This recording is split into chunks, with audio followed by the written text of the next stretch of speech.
Cancer cells die when you eat this breakfast. Hey, Dr. Amy here, and as a 9-year cancer survivor, I'm showing you exactly what to eat first thing in the morning so your body can fight cancer from the inside out. So whether you're currently fighting cancer, recovering from treatment, or you want to make sure this never comes back again, this video is for you. What you eat for breakfast sets the tone for the entire day. That matters more than most cancer survivors realize. The right morning foods can help cut out what cancer cells need to survive. And most doctors are never going to mention this. Most cancer survivors are actually eating the wrong breakfast. The typical breakfast that most people eat after cancer treatment is actively working against them. And nobody is telling you this. I see this pattern every single week. Women are doing everything they think they are supposed to do, but they're still exhausted, inflamed, and deeply worried about their cancer coming back. And the first step is to look at your breakfast. Once we look there, the answer is really clear. The first thing that your breakfast needs is it's got to be high in protein. This is non-optional, and here is exactly why. During and after cancer treatment, your body is in a significant state of cellular breakdown. Chemo, radiation, and even just the inflammatory load of cancer. Research shows that up to 80% of cancer survivors experience muscle loss during cancer treatment. And for women specifically, this muscle loss often continues well into their recovery, but no one addresses it head on. Now, muscle mass is not just about strength and how you look. This actually plays a central role in your immune function and your longevity. This is about energy regulation and your body's ability to clear cancer-related inflammation. Studies have consistently shown that people with cancer who have higher amounts of muscle mass,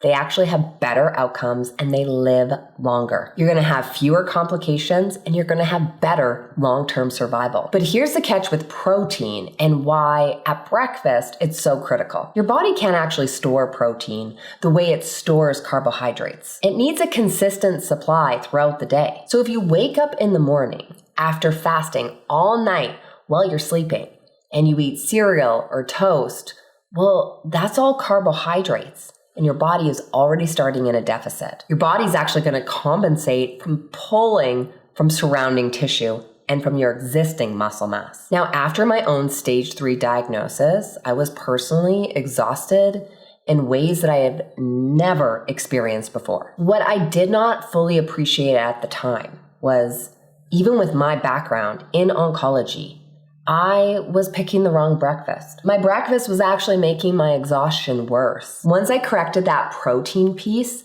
my energy started to shift dramatically. It was so fast. For cancer survivors and thrivers, you're going to aim for between 25 to 40 grams of protein at breakfast. That sounds like a lot, but it's actually completely achievable. I'm going to show you exactly how to do it before the end of this video. Now, this leads me directly into my next point. Your breakfast needs to be high in fiber. Now, this is not just important for general digestion health. This is actually important for cancer survivors because of its link to a healthy gut microbiome. Now, your gut microbiome is the community of trillions of small bacteria that help your entire immune system function. This community plays a massive role. It's also involved with your inflammation levels and your hormone balance. This is your body's ability to identify and destroy abnormal cells. Now, one publication in the Journal of Science, it actually showed cancer survivors with more diversity in their gut microbiome, they actually had a better response to immunotherapy. This is a direct documented link. The bacteria in your gut and your body's ability to fight cancer. Now, chemotherapy, of course, is particularly hard on your microbiome. It disrupts that bacteria in ways that can take years and months to overcome, unless you're actively working to rebuild it. Now, a high fiber diet is one of the most evidence-based strategies we have to restoring this function. But fiber also helps to regulate your blood sugar and your insulin levels. This is important because higher levels of insulin or insulin growth factor, This is associated with cancer cell proliferation. Now, keeping your blood sugar stable throughout the morning, this is what's going to help prevent cancer growth. Now, a cancer survivor that I work with inside the Cancer Freedom Program, she came to me after she finished breast cancer treatment, and she was totally depleted. She was exhausted,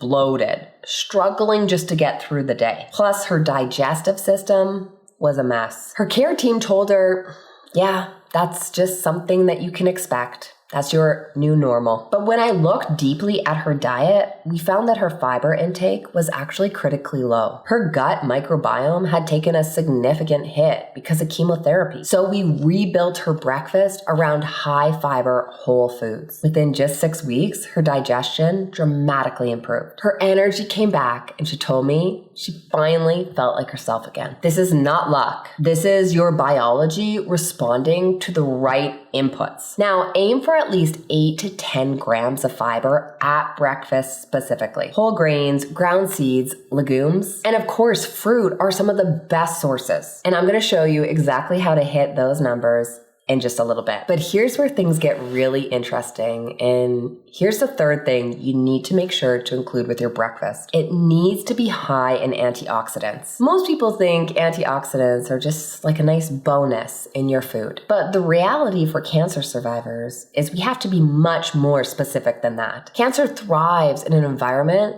of oxidative stress and chronic inflammation. Now, oxidative stress occurs when your body has more free radicals than antioxidants to neutralize them. Free radicals, they damage your cellular DNA. Now, chemotherapy and radiation, that's going to generate an enormous amount of oxidative stress. That is unfortunately a necessary part of destroying cancer cells. But once treatment ends, the elevated oxidative stress, it doesn't just go away. You have to actively shift your body out of that environment. The most direct way to do this is a consistent, high intake of antioxidant-based foods. Now, research out of the Harvard School of Public Health found that women who consume higher amounts of antioxidants, they actually have a lower risk of breast cancer recurrence. Now, these are not supplements. This is food-based antioxidants. This is real whole foods, and the effects are very measurable. Now, the most antioxidant-rich food that you can eat at breakfast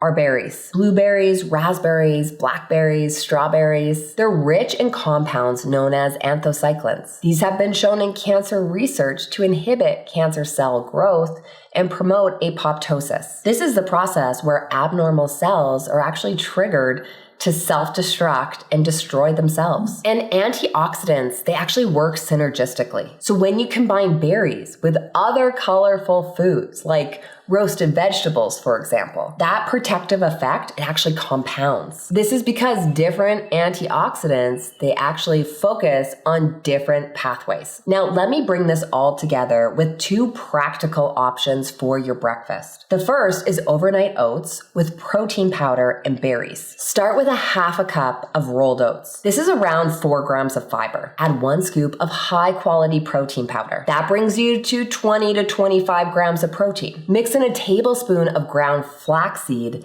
That's another 4 grams of fiber. Plus, flaxseed has ligands and a compound known for its anti-estrogenic activity. This is particularly relevant for hormone-sensitive breast cancers. And then top that with a cup of mixed berries. You can put this all together even the night before and just put it in the fridge. This is perfect for in the morning when you're already rushed or completely exhausted. The second option is an egg white scramble with roasted vegetables. 4 to 5 egg whites only brings your protein to 17 to 20 grams. This is also virtually with no saturated fats. Roast in a big batch broccoli, bell peppers, cherry tomatoes. Include some spinach in there too. Then you'll have these all ready to go when it's time to make your egg scramble. Plus, if you include a slice of whole grain toast or even some legumes on the side, that's gonna bring your fiber count up further. Now you have a warm, savory breakfast that is genuinely therapeutic for cancer survivors. Okay, but both of these options are simple and both are based on real evidence. This is going to give you something that most breakfasts just can't. This is actively supporting your body's ability to resist cancer cells every single morning. Okay, but now that you know about what to eat at breakfast, you may be wondering, what specific protein powder do you need to get in order to include with your overnight oats? And that's exactly why I'm linking up this next video here. Here I go over my favorite protein powders and some of the worst. So make sure to click the link here, and I'll see you in the next video.